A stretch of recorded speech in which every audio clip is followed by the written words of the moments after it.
Que a graça do Senhor seja conosco nessa noite. Vamos abrir a Escritura, a palavra do Senhor, livro do profeta Daniel, capítulo 5. Livro do profeta Daniel, capítulo 5.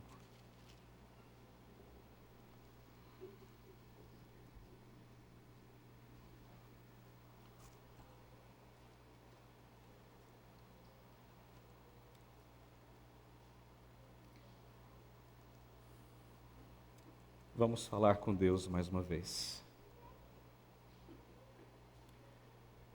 Nosso Deus e Pai, nós estamos diante da Tua palavra nesta noite.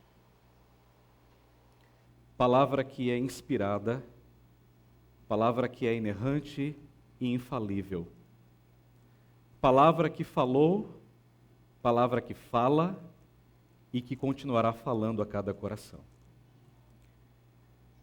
E nessa tarefa, ó Deus, te pedimos a Tua graça, ajuda do alto, pedimos a iluminação do Teu Espírito, pedimos-te, ó Deus, fala ao nosso coração nesta noite.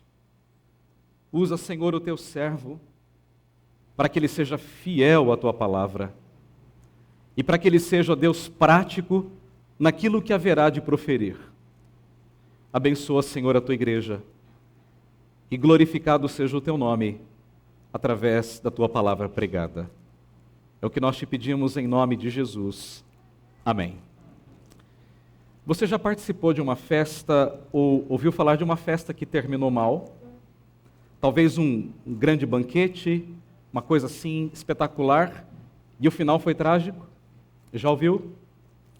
Há muitos anos atrás eu estava num curso de aconselhamento em Águas de Lindóia, e um dos professores era um americano, e ele mostrou uma foto do dia do casamento da filha dele. Era para ser uma grande festa.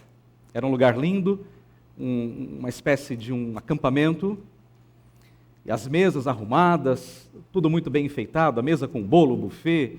Era para ser aquela festa, era a festa da filha mais velha, era o casamento dela.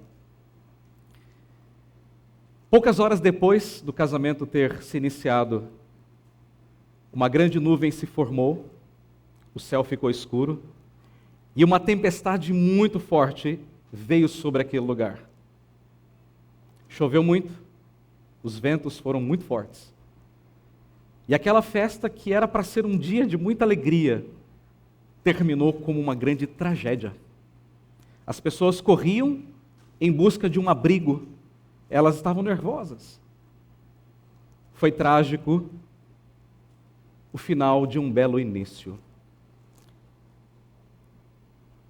A passagem que está diante de nós, Daniel capítulo 5, também nos fala de um banquete que era para ser muito bonito, deveria ser muito bonito, mas um banquete que terminou da maneira mais triste possível, terminou com uma grande tragédia. Era um banquete dado pelo rei, o rei Belsazar. Mas aquela festa, aquele banquete terminou diante do túmulo de Belsazar, diante do seu túmulo. A alegria deu lugar ao medo, a música deu lugar ao espanto e a vida deu lugar à morte. Foi um fim inesperado, um fim trágico para um banquete. E muitas vezes, nós também estamos nos banqueteando na nossa vida, e nós não paramos para nos dar conta de que o final desse banquete pode ser uma grande tragédia espiritual e física. Aparentemente, o banquete da nossa vida pode ser muito bonito, pode ser muito glamouroso, mas pode ter um fim trágico, e muito trágico. Uma tempestade pode destruir tudo aquilo do qual nós nos orgulhamos a vida toda. E Deus faz isso conosco muitas vezes, para ver se quebra o nosso coração. Então, olhando para essa passagem, o tema da minha mensagem nessa noite é cuidado com o banquete diante do túmulo. E vocês entenderão toda essa história. A primeira lição que essa passagem nos traz: reconheça que em meio ao banquete pode existir idolatria. Pode. E muitas vezes existe de fato. Veja comigo os versos de 1 a 4. O rei Belsazar deu um grande banquete a 1000 dos seus grandes e bebeu vinho na presença dos 1000. Enquanto Belsazar bebia e apreciava o vinho, mandou trazer os utensílios de ouro e de prata que Nabucodonosor, seu pai, tirara do templo que estava em Jerusalém, para que neles bebessem o rei e os seus grandes, as suas mulheres e concubinas. Então trouxeram os utensílios de ouro que foram tirados do templo da casa de Deus, que estava em Jerusalém, e beberam neles o rei, os seus grandes e as suas mulheres e as suas concubinas. Beberam o vinho e deram louvores aos deuses de ouro, de prata, de bronze, de ferro, de madeira e de prata. Quem era Beltsazar, filho de Nabucodonosor? Você se lembra, Nabucodonosor foi aquele rei que invadiu Judá e levou o povo de Judá cativo para a Babilônia? Pois é, ele morreu, e agora quem assume o lugar dele é esse homem chamado Beltsazar. Esse homem era o homem mais poderoso daquele tempo, daquele mundo. Ele tinha todo o poder nas suas mãos, como seu pai também teve. Mas tem uma diferença. Esse homem era um homem extremamente orgulhoso. Orgulhoso não do que fez, mas das conquistas do pai. Ele se gloriava naquilo que o pai havia construído. E o que fez então Beltsazar? Ele deu um banquete. Ele chamou milhares de pessoas, os seus oficiais, as pessoas mais importantes do império, e disse assim: venham para o meu palácio e vocês vão provar de um grande banquete que eu vou lhes dar. Era uma maneira, na verdade, do rei se engrandecer diante do seu povo, de mostrar a sua glória.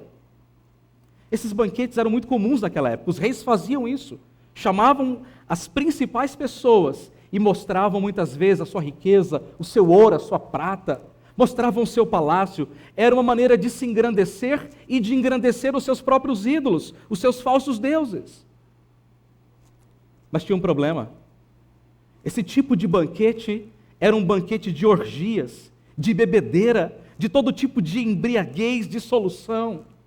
Então não era como uma festa bonita que todo mundo vai, participa e volta para casa alegre, mas era um banquete daquele que as pessoas voltavam carregadas para casa, bêbadas, entorpecidas. Havia todo tipo de coisa, inclusive orgias. Então perceba que Beltsazar não tinha limites, ele era um homem maligno, ele era um homem soberbo, era um homem imoral. E se os irmãos notarem, o texto faz questão de dizer que estavam as suas mulheres, então ele era um polígamo, e também as suas concubinas. Ele não tinha vergonha de mostrar que ele se relacionava com muitas mulheres. Era como se fosse um troféu dizendo: vejam as minhas mulheres, vejam o meu pecado, vejam o que eu faço na minha vida. Esse era o banquete de Beltsazar. O pecado, então, era exposto diante dos seus súditos. Vejam a minha glória, vejam o meu poder, mas vejam também a minha depravação. Mas qual foi o grande agravante nesse banquete? Beltsazar, ele não se conteve em usar os seus elementos.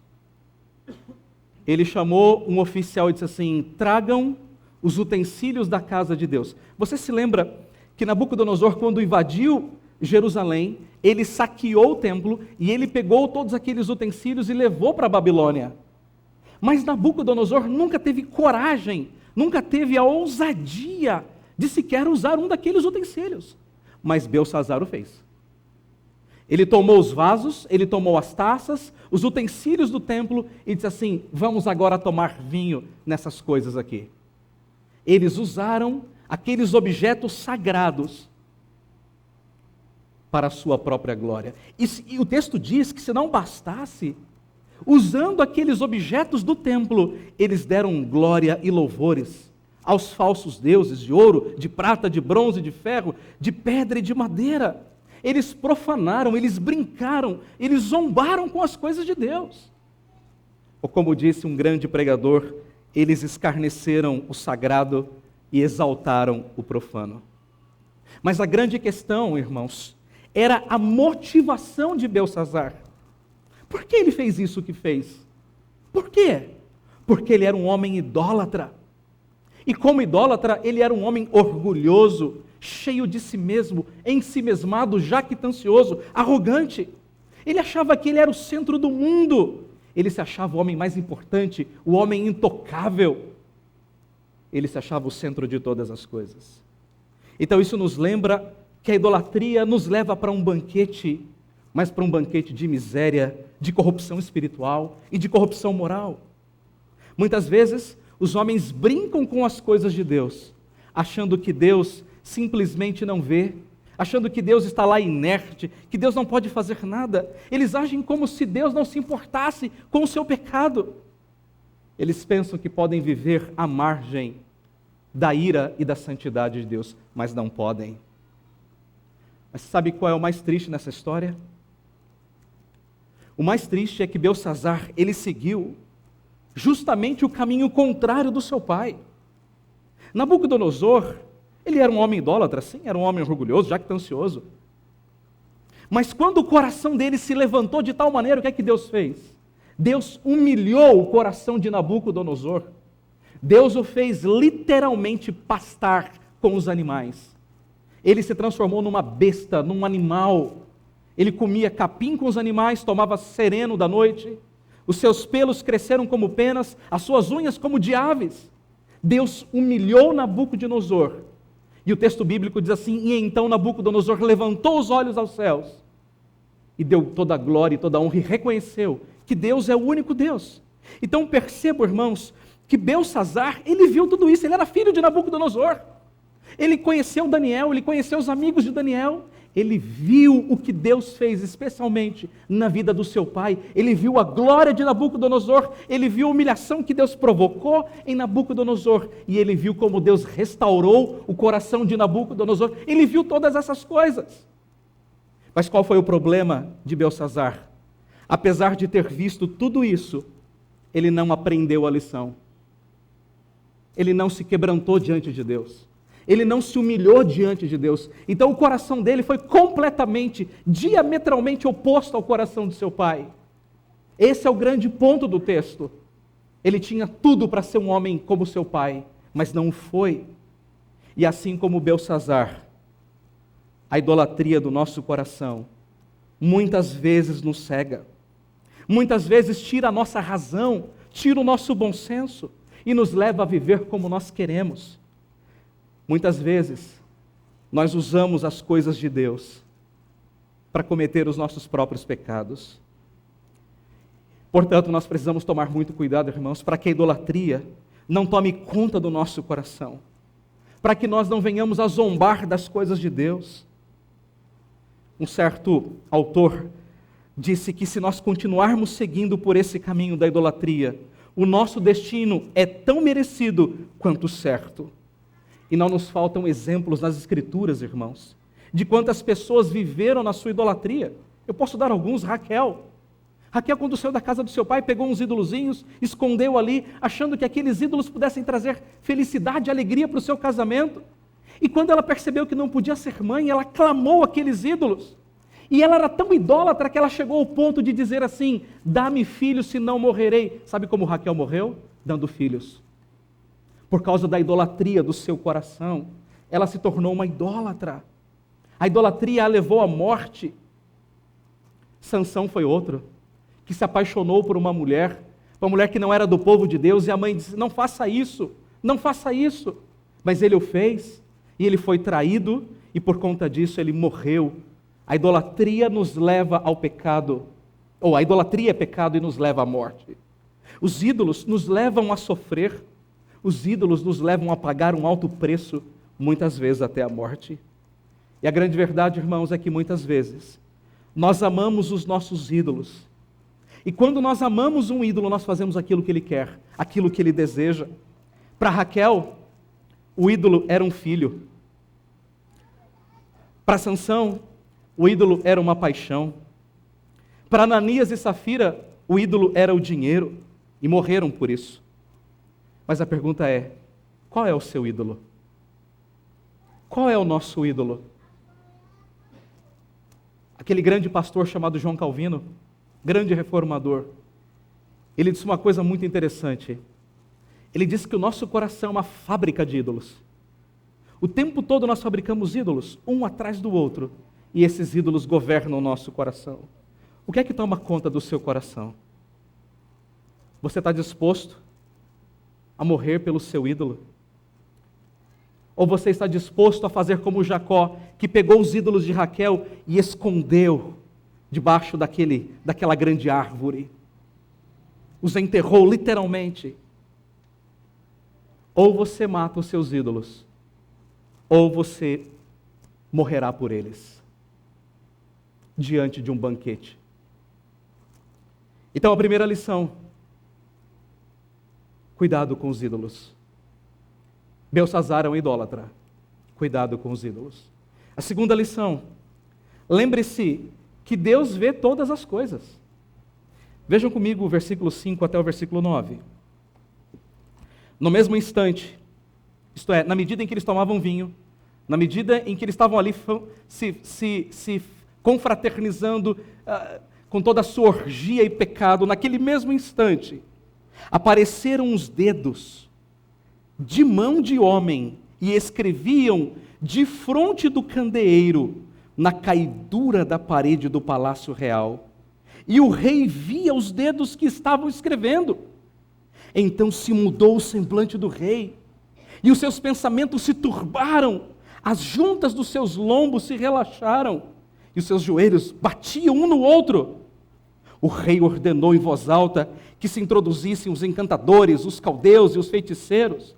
Falou o rei e disse aos sábios da Babilônia: qualquer que ler esta inscrição, essa escritura, e me declarar a sua interpretação, será vestido de púrpura, trará uma cadeia de ouro no pescoço e será o terceiro no meu reino.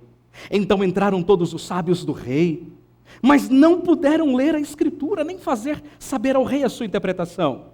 Com isto se perturbou muito o rei Beltsazar, e mudou-se-lhe o semblante, e os seus grandes estavam sobressaltados.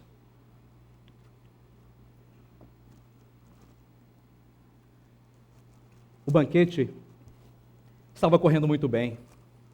Havia música, havia vinho, havia comida, havia diversão, havia orgia. Tudo que uma festa pagã tinha direito, ali estava acontecendo. Mas, de repente, algo completamente inesperado aconteceu. Lembra-se que eu falei? Aquela festa que vai indo tudo bem, de repente acontece alguma coisa e você fala: e agora, o que a gente faz? É aquela situação que ninguém espera. Meu Deus, como isso pode acontecer? Mas acontece, e tem acontecido. O banquete ele foi interrompido por um acontecimento totalmente inesperado. Era uma coisa que nunca ninguém tinha visto, ouvido falar. E o que aconteceu? Surgiram dedos de mão, dedos humanos, escrevendo numa parede. E deixa-me explicar como era isso. Imagine que isso aqui fosse o salão de festas do rei. O rei ele ficava num lugar mais alto, como se fosse uma plataforma, um palco. E atrás do rei, basicamente como isso aqui, havia a grande parede onde o rei ficava. E ali ficavam os oficiais, as mulheres, as concubinas, todos ficavam em volta do rei. Imagine o rei sentado com a taça de vinho, tomando, e de repente aparecem dedos naquela parede, escrevendo. Você consegue imaginar? Dedos sem uma mão, escrevendo. Eu não sei qual seria a sua reação, mas a minha eu ficaria espantado, óbvio. Só que essa inscrição não era como hoje, uma caneta, um giz. Você já foi a um parque, certamente, já viu uma árvore. E quando você tem lá um casal de namorados, apaixonado, eles vão até uma árvore e eles fazem uma declaração de amor, né? Escrevem lá fulano e cicrano e tal, e colocam um coraçãozinho. E como é que eles fazem isso? Eles pegam normalmente uma chave de fenda, a chave do carro, e começam a gravar. Começam a arrancar a casca para deixar ali a sua marca. Você já foi na praia? Você pega lá o seu dedo, ou pega um galinho de árvore, e você vai lá na areia e escreve alguma coisa e tal. O que estava acontecendo aqui é exatamente isso. Aquele dedo não estava só escrevendo, ele estava fazendo uma inscrição, uma marca, literalmente, uma marca cavucada na parede. Era para não sair mesmo. E isso tudo causou muito espanto, muito espanto.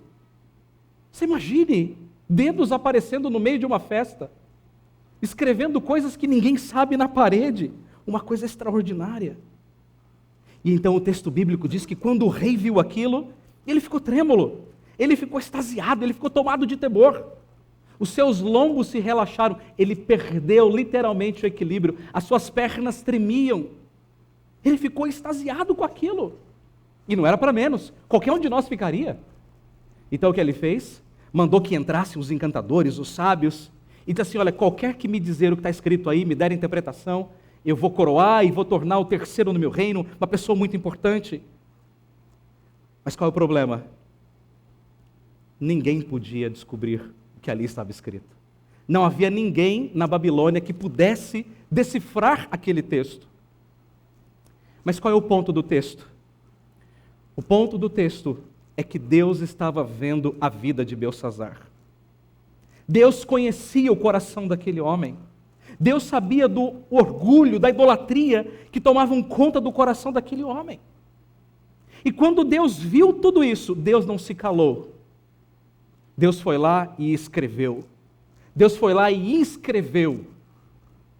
Deus deixou a sua marca dizendo: eu não concordo com essas coisas. E nós sabemos, irmãos, pelos versos seguintes, que nós vamos ler daqui a pouco, que ali era o próprio Deus escrevendo, deixando a sua marca dizendo: ei, basta, chega. Você sabe, mais ou menos quando a sala de aula está aquela reviravolta antes da aula, né? Os alunos estão assim, primeiro dia de aula, um para um lado, outro para o outro, jogando papel, conversando e fazendo piadinha. Aí a professora entra na sala e ela diz assim: ei, chega. É mais ou menos isso que Deus está fazendo. Chega. Você ultrapassou o limite. Você quebrou os limites todos. Chega, Beltsazar. A medida da minha taça transbordou. Chega, eu não posso mais tolerar o seu pecado. Você se lembra dos dias de Noé? Você se lembra de Sodoma e Gomorra? Quando Deus viu todo o pecado que estava nos dias de Noé, quando Deus viu todo o pecado de Sodoma e Gomorra, Deus disse: basta, chega. E é exatamente isso que Deus está fazendo com Beltsazar. Chega, você ultrapassou todos os limites. Então isso nos ensina, irmãos, claramente, que Deus vê a nossa vida como ela realmente é. Nós podemos colocar uma roupa e mostrar aquilo que nós não somos. Nós podemos usar uma máscara e mostrar aquilo que nós não somos. Nós podemos fazer coisas para a nossa família e demonstrar aquilo que nós não somos. As pessoas de fora podem ver aquilo que nós não somos, mas Deus vê o nosso coração. E Deus não pode se calar quando Ele vê o nosso coração. Davi, ele pensou que o seu pecado passaria despercebido. Ele achou que sim, mas a Bíblia diz que, porém, aquilo que Davi fez foi mal perante os olhos do Senhor. Deus estava vendo, e esse é o detalhe, Davi se esqueceu disso. E essa foi a mesma atitude de Acã, quando ele escondeu aqueles objetos, achando que Deus não veria, que passaria assim despercebidos aos olhos de Deus. Deus sempre vê o nosso coração, e Deus jamais se cala, irmãos, quando nós estamos em pecado. O Senhor Jesus, quando olhou para as 7 igrejas da Ásia, ou conhecidas como igrejas do Apocalipse, Jesus, ele conhecia cada coração, ele conhecia cada igreja. E foi por isso que Jesus escreveu uma carta específica para cada uma daquelas igrejas, dizendo: olha onde vocês estão errando, olha o que vocês estão fazendo, arrependam-se, voltem, parem com isso, corrijam agora. E é isso que Deus está fazendo com Beltsazar. Pare, stop, pare, pare. Deus não pode se calar diante do nosso pecado. É verdade, irmãos, que Deus hoje não vai escrever mais na nossa parede. Ele não vai chegar lá na nossa sala e dizer assim: olha, André, está vendo aqui o seu pecado? Deus não faz isso. Sabe por quê? Porque tudo que Deus tinha para escrever, Ele já escreveu na sua palavra. E é pela palavra dEle que Ele diz aquilo que nós devemos fazer e como nós devemos viver. E essa palavra, ela está diante de nós. Ela está aqui, diante dos nossos olhos. Deus não vai botar dedos aqui na parede para escrever. Ele vai falar conosco pelas mãos que escreveram essa palavra bendita. Não se iluda, Deus conhece os ídolos do nosso coração. Deus conhece o nosso orgulho, Deus conhece a nossa concupiscência. Não espere que Deus vai escrever coisas na parede, porque Deus não fará isso. Ele já escreveu tudo na sua palavra. Não pense que você pode viver à margem do conhecimento de Deus, porque não pode. Todas as vezes que você estiver vivendo idolatria, Deus virá a você para te exortar. Todas as vezes, porque Deus te ama e Deus quer o seu bem. Deus fez isso muitas vezes com o seu povo, antes do cativeiro babilônico. Vocês se lembram? Por que eles estão na Babilônia? Porque eles rejeitaram a palavra de Deus. Deus mandava um profeta atrás do outro: arrependam-se, arrependam-se, arrependam-se. E eles continuavam vivendo em pecado, em pecado, em pecado. Até que Deus falou: chegou a hora do cativeiro babilônico. A razão de Daniel e de seus amigos e de todo o povo de Judá estar na Babilônia foi porque Deus viu o pecado deles. Deus viu. Deus vê o nosso pecado. Deus vê o nosso coração. Nós podemos colocar uma roupa, nós podemos mudar a nossa voz, mas Deus conhece o nosso coração. Deus conhece. A terceira lição: Deus nos confronta com o nosso pecado. Idolatria. E Deus vê essa idolatria. E o que é que Deus faz então quando Ele vê a nossa idolatria? Deus nos confronta. Olhe para o texto, versículo 10. A rainha mãe, por causa do que havia acontecido ao rei e aos seus grandes, entrou na casa do banquete e disse: ó rei, vive eternamente. Não se turbem os teus pensamentos, nem se mude o teu semblante. Há no teu reino um homem que tem o espírito dos deuses santos. Nos dias de teu pai se achou nele luz, inteligência e sabedoria como a sabedoria dos deuses. Teu pai, o rei Nabucodonosor, sim, teu pai, ó rei, o constituiu chefe dos magos, dos encantadores, dos caldeus e dos feiticeiros. Porquanto espírito excelente, conhecimento e inteligência, interpretação de sonhos, declaração de enigmas e solução de casos difíceis se acharam neste Daniel, a quem o rei pusera o nome de Beltesazar. Chame-se, pois, a Daniel, e ele dará a interpretação. Então Daniel foi introduzido à presença do rei. Falou o rei e disse a Daniel: és tu aquele Daniel dos cativos de Judá, que o rei meu pai trouxe de Judá? Tenho ouvido dizer a teu respeito que o Espírito dos deuses está em ti, e que em ti se acham luz, inteligência e excelente sabedoria. Acabam-se de ser introduzidos à minha presença os sábios, os encantadores, para lerem esta escritura e me fazer saber a sua interpretação, mas não puderam. Não puderam dar a interpretação dessas palavras. Eu, porém, tenho ouvido dizer de ti que pode dar interpretações e solucionar casos difíceis. Agora, se me puderes ler essa escritura e fazer-me saber a sua interpretação, serás vestido de púrpura, terás cadeia de ouro ao pescoço e serás o terceiro no meu reino. Então respondeu Daniel e disse na presença do rei: rei, os teus presentes fiquem contigo. Dá os teus prêmios a outrem. Todavia, lerei ao rei a escritura e lhe darei a sua interpretação. Ó rei, deixa eu dizer uma coisinha para o senhor antes da interpretação. Ó rei, Deus o Altíssimo deu a Nabucodonosor, teu pai, o reino, e grandeza, e glória, e majestade. E por causa da grandeza que lhe deu, povos, nações e homens de todas as línguas tremiam e temiam diante dele. Matava a quem queria e quem queria deixava com vida, a quem queria exaltava e a quem queria abatia. Quando, porém, o seu coração se elevou e o seu espírito se tornou soberbo e arrogante, foi derribado do seu trono real e passou dele a sua glória. Foi expulso de entre os filhos dos homens, o seu coração foi feito semelhante ao dos animais, e a sua morada foi com os jumentos monteses. Deram-lhe a comer a erva como bois, e dos orvalhos do céu foi molhado o seu corpo, até que conheceu que Deus o Altíssimo tem domínio sobre o reino dos homens, e a quem quer que constitui sobre ele. Tu, Beltesazar, que é seu filho, tu não te humilhaste o coração, ainda que sabias de tudo isto,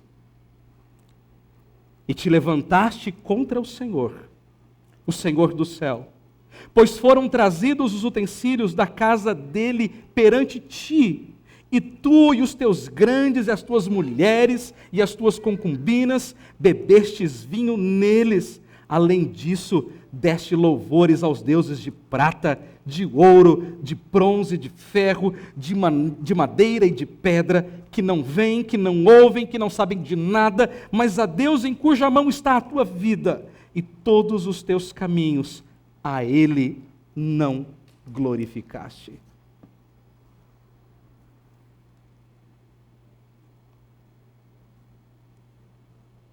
Só restava uma coisa a fazer: chamar Daniel.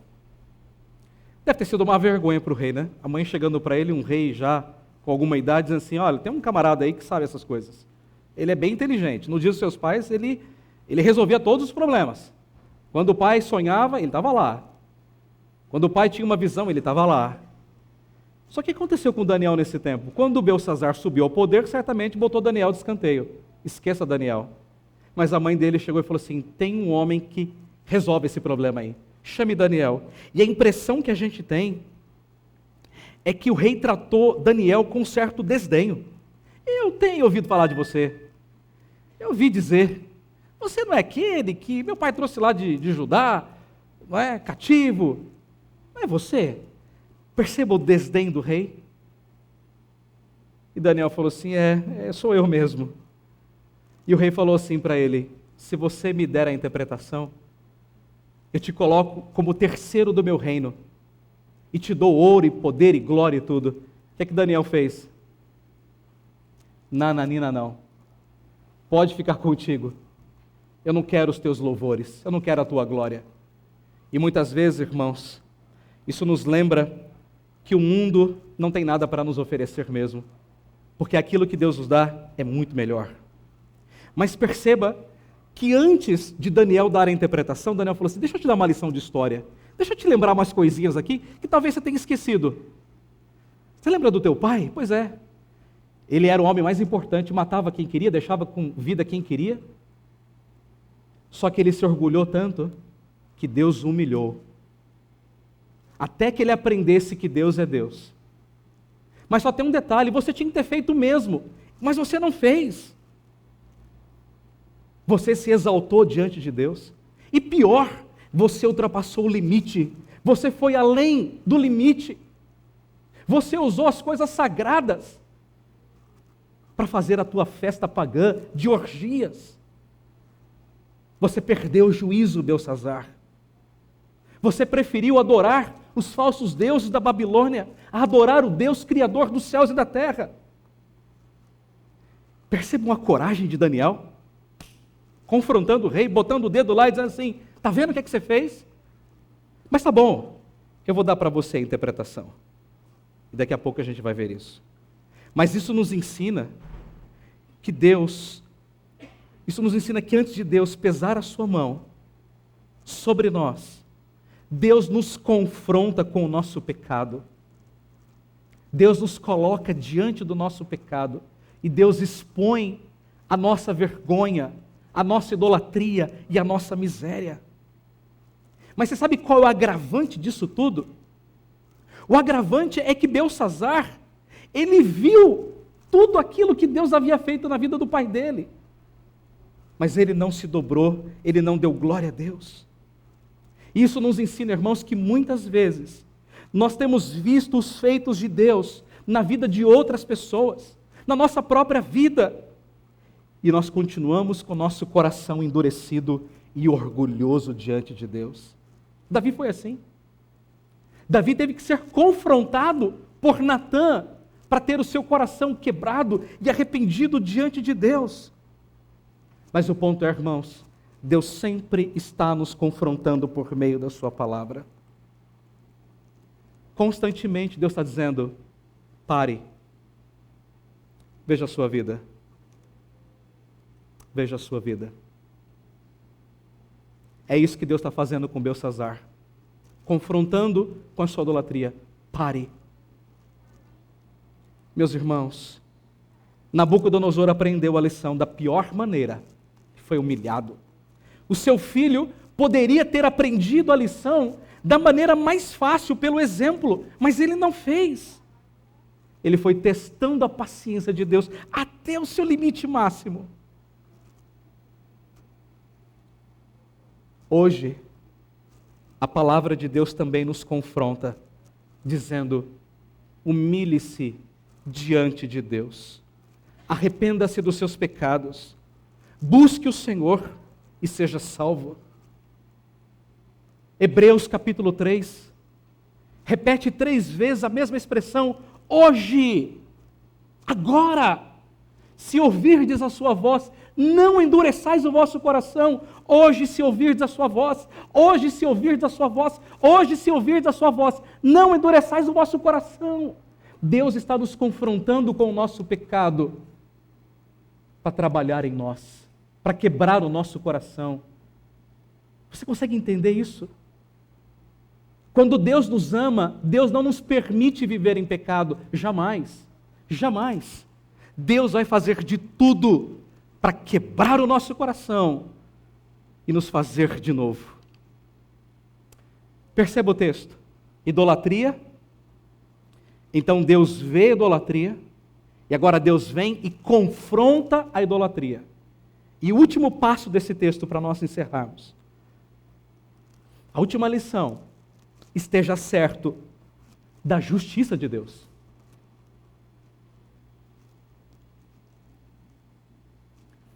Versículo 24, até o final. Então,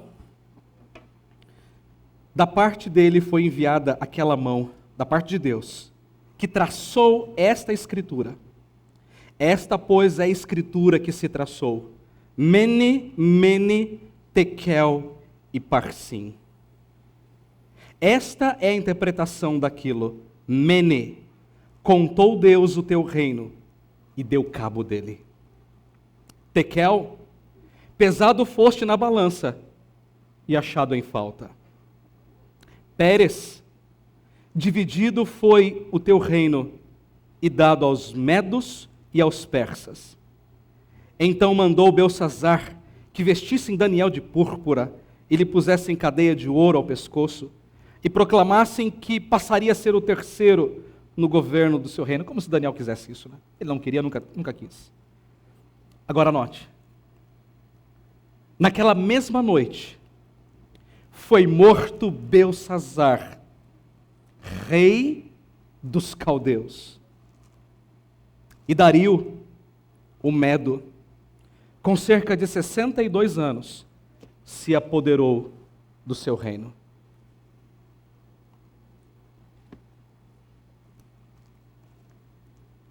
Sabe quando você tem uma dívida e chega uma hora que não tem mais como prorrogar, você tem que pagar, chegou a hora, não tem o que fazer.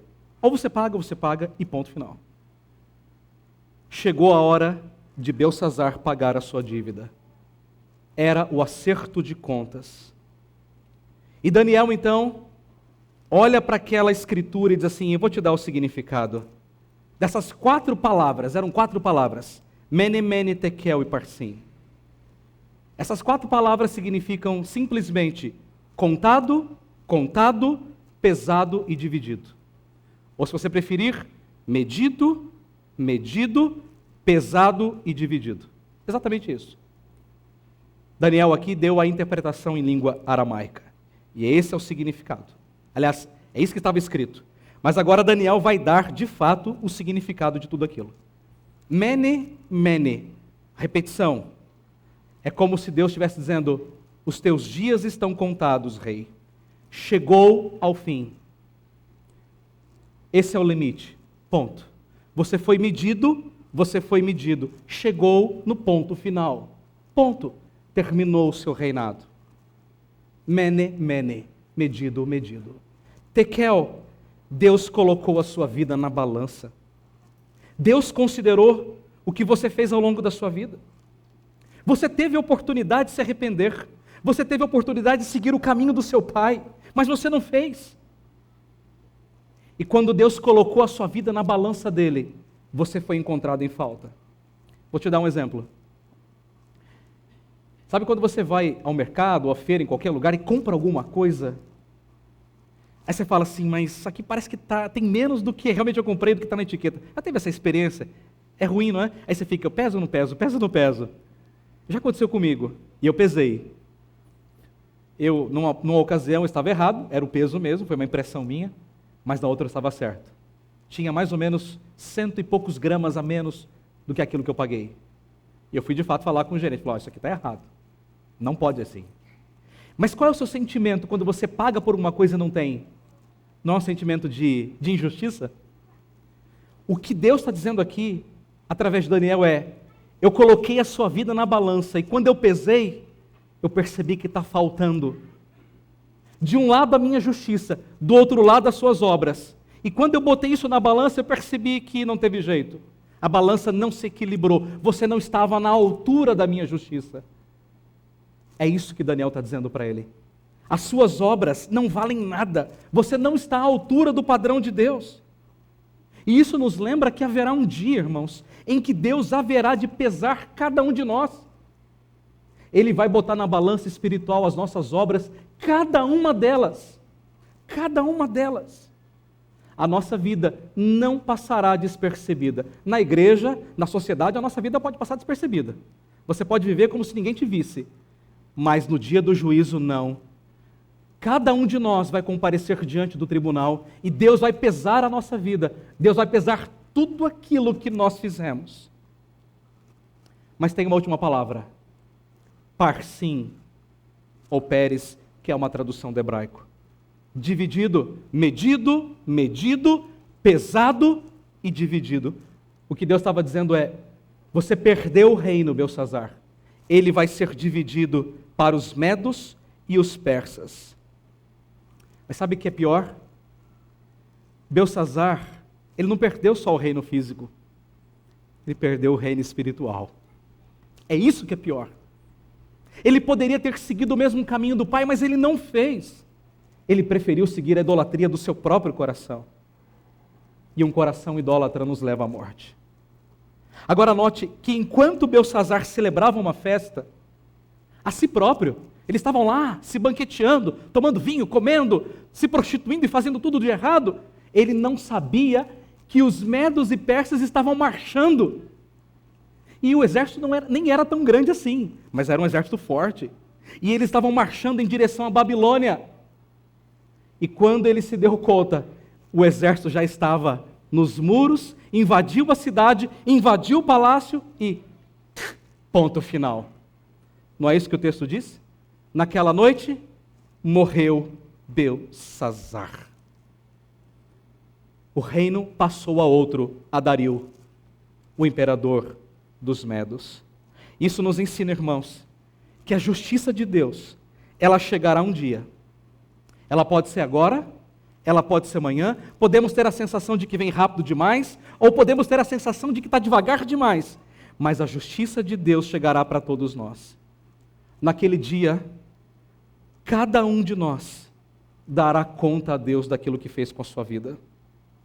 Naquele dia, nós daremos conta de todos os nossos pensamentos, de todos os nossos sentimentos, de todas as nossas palavras, de todas as nossas ações. Nós daremos conta de tudo a Deus, tudo.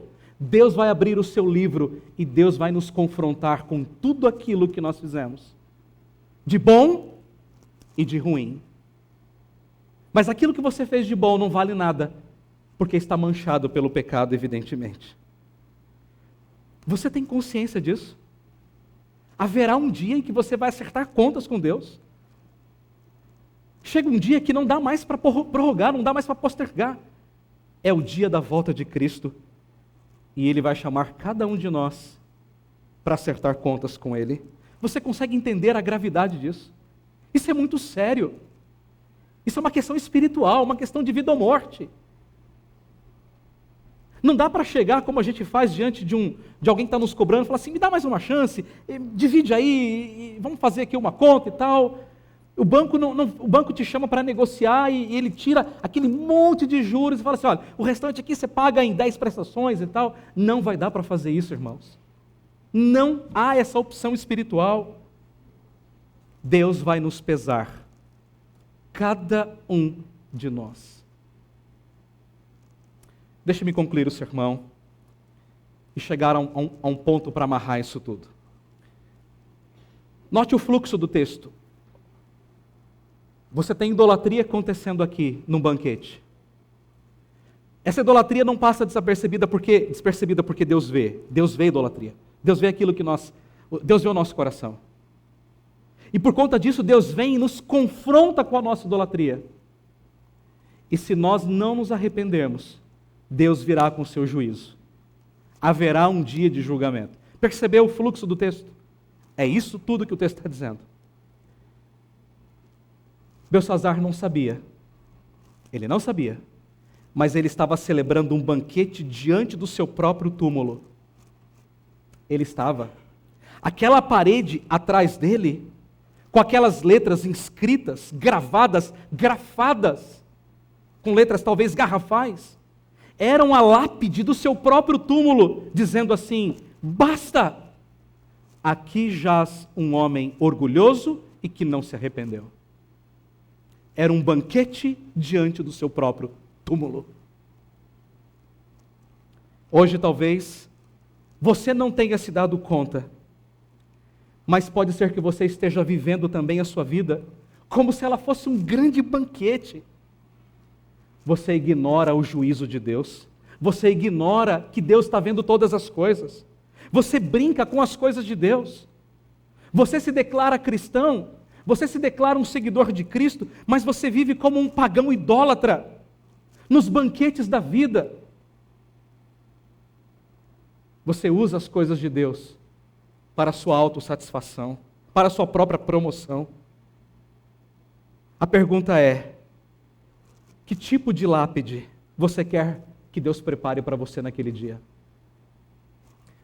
Você quer que na sua lápide esteja escrito assim: aqui jaz um idólatra orgulhoso que não se arrependeu? Ou você quer que Deus escreva: aqui jaz um homem arrependido e salvo pela graça? O que é que você quer de fato? Haverá um dia, irmãos, no qual todos nós compareceremos diante de Deus e nós seremos pesados na balança de Deus. E o fato é que por nós mesmos, ninguém, absolutamente ninguém será encontrado no padrão de Deus. Ninguém. Se Deus pegar todas as nossas obras e colocar de um lado da balança, é como se fosse uma pena, nada, e do outro lado o padrão de Deus, uma tonelada de justiça santa e pura e reta. É mais ou menos isso.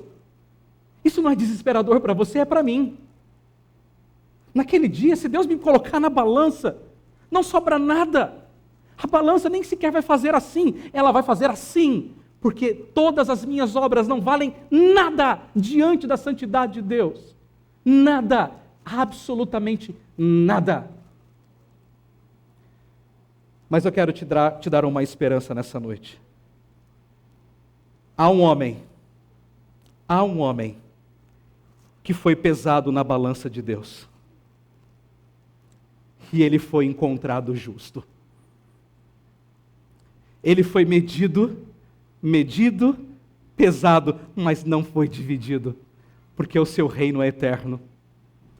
Ele foi pesado na cruz do Calvário. E ele estava à altura do padrão de Deus, Jesus Cristo. É em Cristo, irmãos, que a nossa vida pode ser colocada na balança e ser encontrada justa, porque o peso da balança não são as nossas obras, mas aquilo que Jesus fez no nosso lugar. E tudo o que nós precisamos fazer é crer de todo o nosso coração, nos arrependermos da nossa idolatria, do nosso orgulho, das nossas obras que são fúteis e que não valem absolutamente nada, e dizer: sim, Senhor, eu quero sobre mim a justiça do teu Filho. Você precisa se apropriar da justiça de Cristo, crendo pela fé. A Bíblia fala que quando nós cremos em Jesus, Deus imputa, Deus coloca na nossa conta a justiça de Cristo. Então, quando Deus nos olha, quando Deus nos pesa, Ele não pesa as nossas obras, mas Ele pesa as obras de Cristo no nosso lugar. É isso que nós precisamos fazer.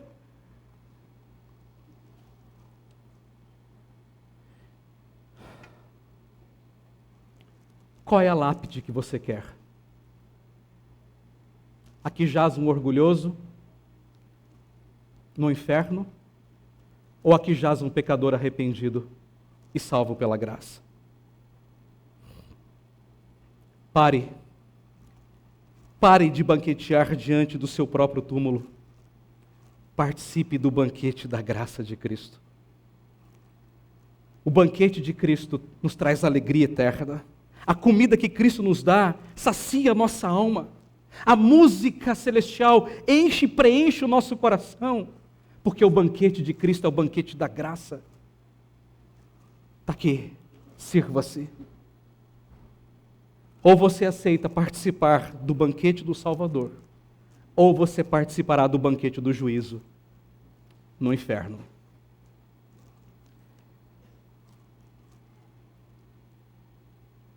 Se você já experimentou o banquete de Cristo, graças a Deus por isso. Mas eu preciso lhe fazer um alerta. Não volte aos banquetes da vida deste mundo. Não volte à falsa alegria do mundo. Não volte aos prazeres do mundo. Não ceda às tentações do mundo. Fique firme em dizer não aos banquetes que o mundo vai te oferecer. Diga não. Não. Ou o seu fim será trágico. Eu lhe garanto isso. Assim como foi de Belsazar. Não seja como Belsazar. Ele viu o banquete da graça na vida do pai, mas ele não aprendeu nada. Vocês estão aqui hoje. Vocês estão vendo o banquete da graça. Está diante dos olhos de vocês. Creiam, aceitem, vivam neste banquete. Mas não voltem aos banquetes do mundo. Não viva como se você não tivesse aprendido nada. Domingo após domingo, você tem experimentado do banquete do Senhor por meio da sua palavra. Você tem aproveitado esse banquete? Ou você tem fingido se alimentar desse banquete? Qual banquete você quer? Qual? Aquele diante do túmulo? Ou esse diante do Salvador?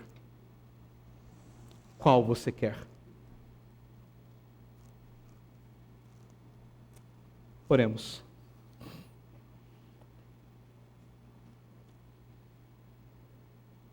Santo Deus,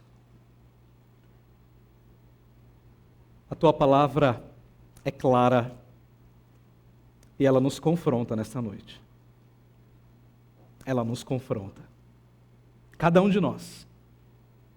Cada coração aqui. Ela nos chama a uma decisão nessa noite.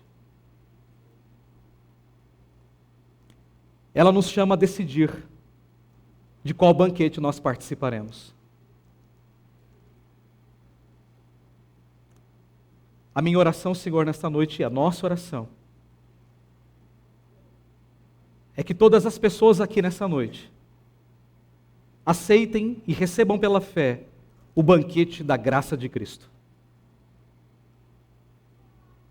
Que ninguém, Senhor, ninguém saia daqui nessa noite sem receber esse banquete, sem experimentar esse banquete da graça do Senhor. Arrependidos dos seus pecados, odiando a sua idolatria e orgulho. Que nesta noite, Senhor, haja salvação neste lugar. Que nessa noite pessoas se arrependam dos seus pecados e provem e experimentem do banquete da graça do Senhor. Mas, Senhor Deus, se porventura houver crentes sendo tentados a se banquetear com o mundo, confronte-os, ó Deus. Confronte-os com o seu pecado e traga-os de volta à Tua presença, Senhor. Não permita, Senhor, que vivamos como cristãos no domingo e como pagãos na semana. Ajuda-nos a viver uma vida santa para a Tua glória. Ajuda-nos, Pai, a ficar firmes no banquete de Cristo. Ah, Senhor, que nessa noite experimentemos do banquete da graça do Senhor, nos dada através do sangue do corpo de Jesus Cristo. É nele que nós oramos. Amém e amém. vamos nos preparar para celebrar a ceia do Senhor. Nós vamos fazer isso cantando um velho cântico. É a tua graça. É a tua graça que liberta. É a tua graça que me cura. É a tua graça que sustenta a minha vida. Tudo é pela graça de Cristo Jesus. E na medida em que nós cantamos este hino, eu convido os presbíteros para que tomem assento conosco para ministrarmos a ceia do Senhor.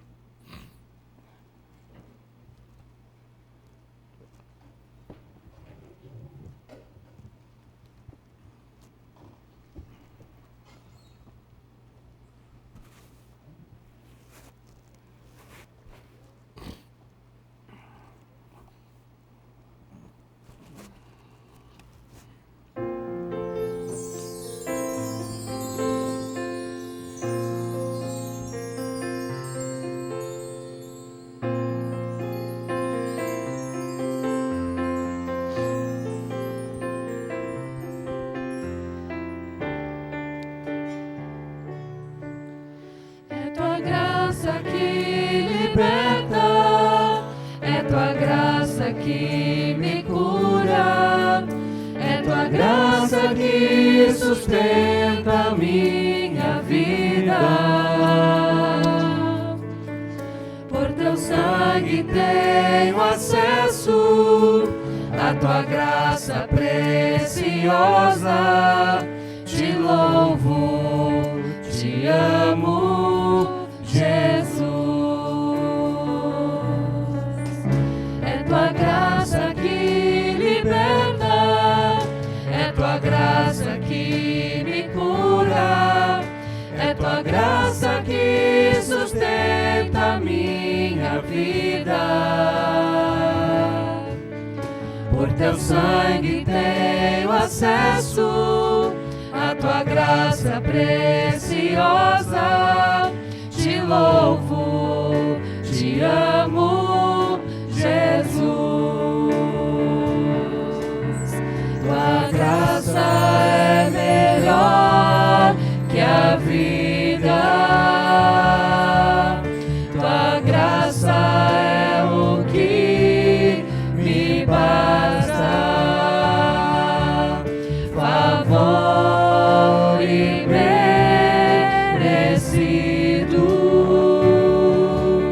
do céu pra mim. É tua graça que liberta, é tua graça que me cura, é tua graça que sustenta a minha vida. Por teu sangue tenho acesso à tua graça preciosa. Te louvo, te amo, Jesus. Tua graça é melhor que a vida. Tua graça é o que me basta. Favor imerecido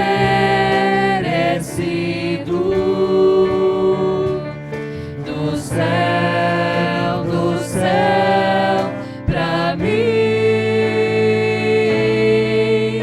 É tua graça que liberta, é tua graça que me cura, é tua graça que sustenta a minha vida. Por teu sangue tenho acesso à tua graça preciosa. Te louvo, te amo, Jesus.